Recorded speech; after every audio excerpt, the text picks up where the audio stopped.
Do you know what I like to do when I get perhaps the best mail day of my life? I like to look at some baseball cards. Before I get into this, I just want to make a correction on my last video. I showed Furpo Marbury, and I said that he was the first relief pitcher to save 20 games in a season and have 300 saves. And what I meant to say was 300 appearances. Obviously, he didn't have 300 saves. I apologize for misspeaking. This mail day today, when I opened my cards, man, I almost cried. I'm so excited to get these. In fact, I'm so excited, I'm double D stoked. That's how excited I am.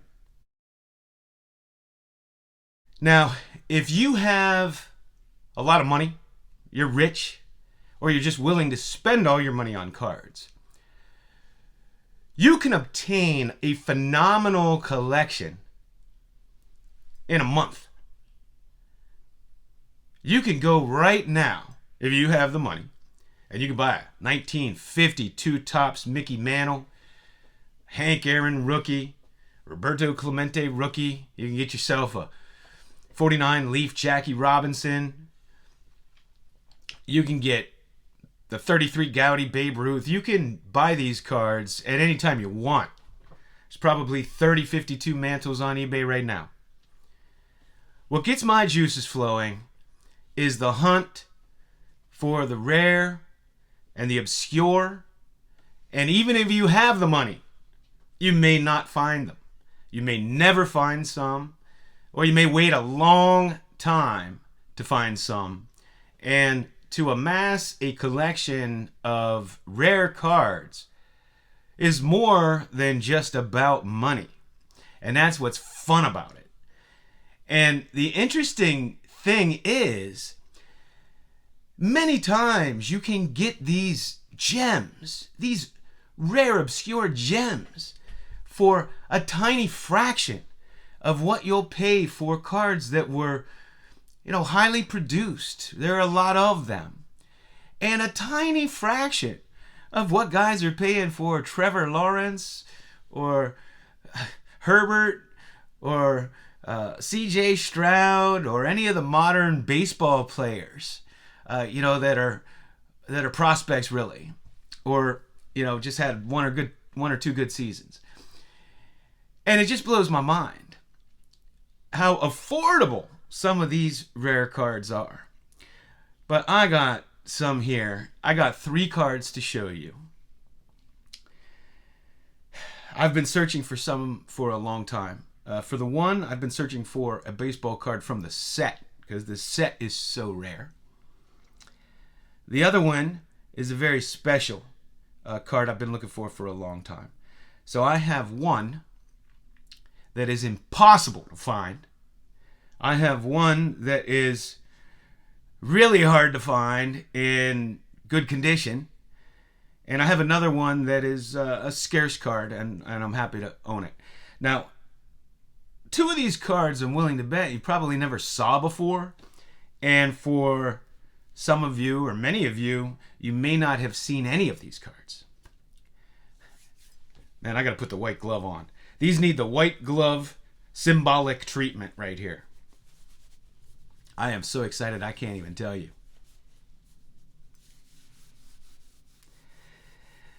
This one here is the only example PSA has ever graded. And it's a very rare set of a Hall of Famer. And it's a 1928 Tabacalera. It was a multi-sport set.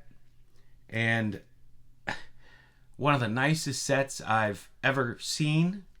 One of the nicest sets I've ever seen. And they are from El Salvador. And it's the only card issue I know from El Salvador. And it is the John McGraw.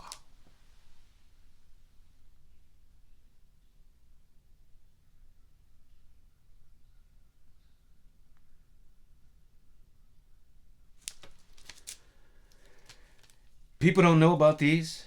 Probably are not looking for these. Is that upside down? I can't tell.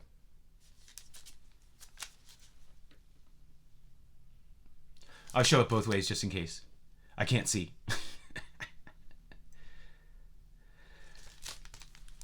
Look at that beauty. The images on this set are incredible.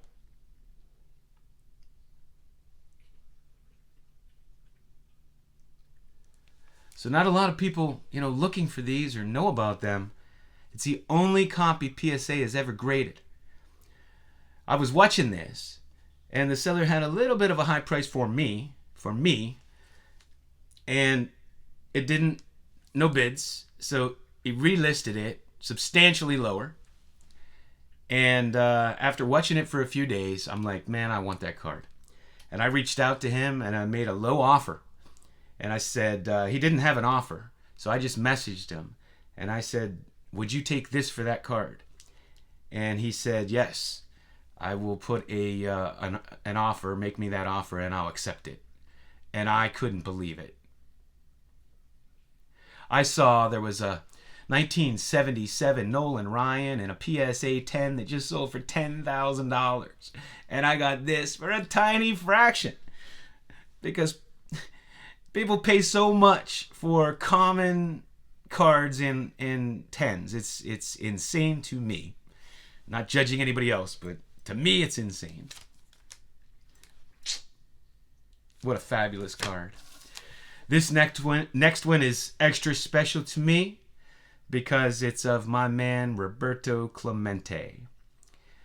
Now, I'm not 100% sure how to date it, but every time I've seen it listed, and that hasn't been often, there's one, I think there's one on eBay right now. They're asking a hefty price for it, and it's in real beat condition. And I had seen one other one. It sold for a hefty price. And I won this. I can't believe how cheaply I won this. But every listing lists this as 1955, which makes it a rookie card, depending on how you set your rules for that. But the fact that it's from 1955 is really cool. And it is a J.D. McCarthy postcard and a beautiful image of Roberto when he was really young. And it's such a great pose. And he's got the bat, the glove, and the ball. Look how young he is.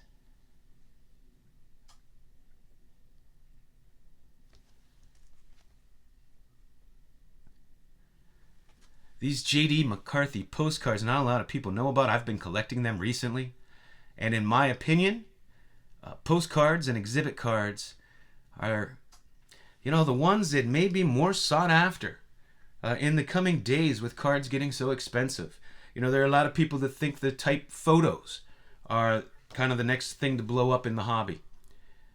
But these postcards are fabulous. So excited to get that.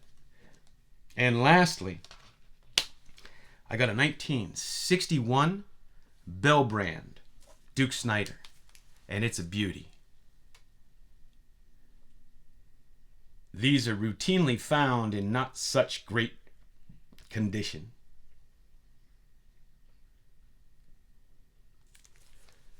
Bell brand was potato chips, and they often have staining. Just a beautiful, beautiful card.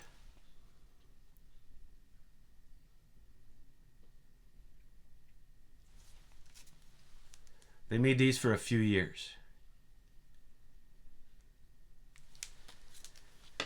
So that's what I have for you.